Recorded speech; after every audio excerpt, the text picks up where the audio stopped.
अस्सलामुअलैकुम। तो आज इस वीडियो में मैं आप लोगों को इथीरियम की क्विक अपडेट देता हूँ। और अपडेट देने का रीज़न यही है कि मैं ज़्यादातर यूट्यूबर वगैरह ज़्यादातर ग्रुप वगैरह देख रहा हूँ, तो वो कभी ट्रेंड लाइन बना रही, कभी डबल टॉप बना रहे और लोगों को इथीरियम शॉर्ट करवा रही। तो ये सरासर गलत तरीका है। इसलिए सबसे मेरा यही दरख्वास्त है और सबसे मेरा यही रिक्वेस्ट है कि ट्रेंड के साथ ट्रेड किया करो। अगर आप यूट्यूबर हो, आप टिकटॉकर हो, या अगर आप कोई ट्रेडर हो, सही है, या अगर आप अपनी पर्सनल ट्रेड करते हो, तो अल्लाह के बंदो ट्रेंड के साथ ट्रेड किया करो। उसके बाद देखो कि कैसी ज़बरदस्त और बेहतरीन रिजल्ट आपको भी मिलता है और आपकी कम्युनिटी को भी मिलता है ना। तो ये सरासर गलत तरीका है। फॉर एग्जांपल आपके पास कुछ है और आप उसके गलत फ़ायदा उठा रहे हो और आप लोगों को अपोजिट डायरेक्शन में ट्रेड देते हो, तो ये इसी मार्केट में खुदकुशी के बराबर है अगर आप किसी को ट्रेंड के अपोजिट ट्रेड दे देते हो। क्योंकि आप इथीरियम को देख लेना, इथीरियम के ही ज़बरदस्त और बेहतरीन तरीके से बुलिश है।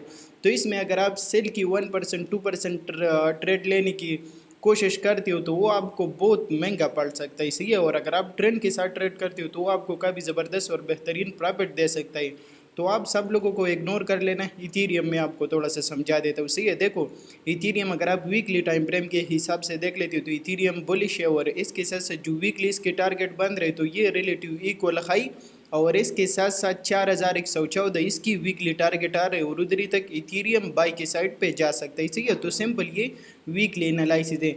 इसके साथ साथ अगर हम आ जाते हैं डेली के ऊपर, तो डेली के ऊपर भी इथीरियम बराबर तरीके से बुलिश है और इसमें अभी तक कोई मेजर रिवर्सल कुछ भी नहीं आया, सही है। तो इथीरियम क्या ही कर सकते हैं, अगेन पंप ले सकते हैं, ऊपर की साइड पे जा सकते हैं। इसके साथ साथ अगर मैं H4 ओपन कर देता हूँ और देख लेता हूँ तो H4 के ऊपर फोकस कर लेना, सही है। देखो H4 के ऊपर ये हमारे पास प्रीवियस हाई था, मार्केट ने इसके ब्रेकआउट दिया, ब्रेकआउट देने के बाद ये हमारे पास क्या ही हो गया, ब्रेकअप स्ट्रक्चर हो गया, सही है। और हमारे पास जो ये 4 आवर की स्ट्रक्चर है बराबर तरीके से कंटिन्यू है और मार्केट मुसलसल ऊपर की साइड पे जा रही है। इसके साथ साथ अगर इसी लो से इसे हाई तक में पिप रिट्रेसमेंट लगा लेते हो तो आपको नज़र आ रही है ये विजय हमारे पास किधर ही आ रहा है, एक तो डिस्काउंट में आ रही, दूसरा अगर आप देख लेते हो तो ये हमारे पास किधर ही पड़ी, ये हमारे पास OTE लेवल पे पढ़ाई, सही है। तो मैं ज़्यादातर इंटरेस्टेड हूँ, मैं ज़्यादातर इसी चीज़ में इंटरेस्टेड हूँ कि मार्केट क्या ही करें, मार्केट डाउन की साइड पे आ जाए, सही है। और ये जो इंटरनल रेंज लो आपके पास पड़े, इसी इंटरनल रेंज लो की लिक्विडिटी स्वीप करे और इसके साथ साथ इसी पूरा और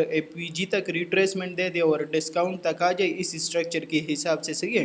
तो इसी PG से मैं अगेन रिवर्सल देखूंगा और रिवर्सल देखने के बाद इधर से बाई की पोजीशन में लूँगा और टारगेट में अगेन मिड रेंज को और उसके साथ साथ अगेन इसी हाई को करूँगा, सही है। और उसके साथ साथ और ऊपर के हाई मैं टारगेट करूँगा। तो मैं पर हावर के हिसाब से इथीरियम के ऊपर ये एक ज़बरदस्त और बेहतरीन ट्रेड ढूंढ रहा हूँ, सही है।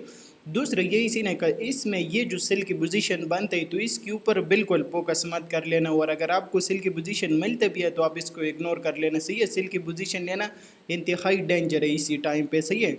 इसके साथ साथ एक ट्रेड यही बन रही है, उसी के साथ साथ अगर मैं दूसरी ट्रेड आपको एक्सप्लेन करूँ, सही है, तो ऑलरेडी मैंने सब चीज़ें नोटिस किया है और देखा है, सही है। तो आप और चीज़ों को जाने देना लेकिन इधर ही फोकस कर लेना। फॉर एग्जांपल इधर ही IRL 2RL मॉडल बन रही, सही है। और साथ में मार्केट ने लिक्विडिटी स्वीप किया, लिक्विडिटी स्वीप होने के बाद मार्केट ने पंप लिया। अभी हमारे पास इधर ही है अगेन 3 आवर की ऑर्डर ब्लॉक बन रही, सही है। तो इसी ट्रेड लेने का मेरा बिल्कुल ही दिल नहीं कर रहा है और ना मैं इसी ट्रेड को लूँगा, लेकिन आप लोग इसके ऊपर नज़र रखो। अगर इथीरियम आ जाए और इसी 3 आवर ऑर्डर ब्लॉक पे आपको M15 M30 पे मार्केट स्ट्रक्चर शेप दे देना तो इधर से भी आप अगेन एक बाई की पोजीशन देख सकते हो और टारगेट मिड रेंज और अगेन इसी हाई को कर सकते हो, सही है। तो ये ट्रेड थोड़ा सा रूल्स हर एक चीज़ के खिलाफ है, लेकिन सम टाइम जब मार्केट में ह्यूज वॉल्यूम होता है जिस तरीके से अभी इथीरियम के अंदर चल रहे ना, तो फिर ये ज़्यादातर इतना बड़ा रिट्रेसमेंट आपको नहीं देता। तो इसी वजह से मैं आप लोगों को ये चीज़ रिकमेंड कर देता हूँ कि आप लोग इसी ऑर्डर ब्लॉक से भी देख लेना। अगर इधर ही से भी आपको कोई स्ट्रॉन्ग रिवर्सल मिल जाता है आप लोग इधर ही से बाई की पोजीशन ले सकते हो और टारगेट मिड रेंज और रेंज हाई को कर सकते हो, सही है। और इसके साथ साथ अगर ये सेटअप मिल जाए तो ये तो इंतहाई ज़बरदस्त और बेहतरीन है। अगेन आप सबको कह रहा हूँ कि इथीरियम को फिलहाल शॉर्ट ना किया करो और उसके साथ साथ बाई के ट्रेड पे फोकस किया करो, वो आपको अच्छा खासा प्रॉफिट दे सकते हैं क्योंकि इथीरियम मज़ीद भी ऊपर जा सकता है, सही है।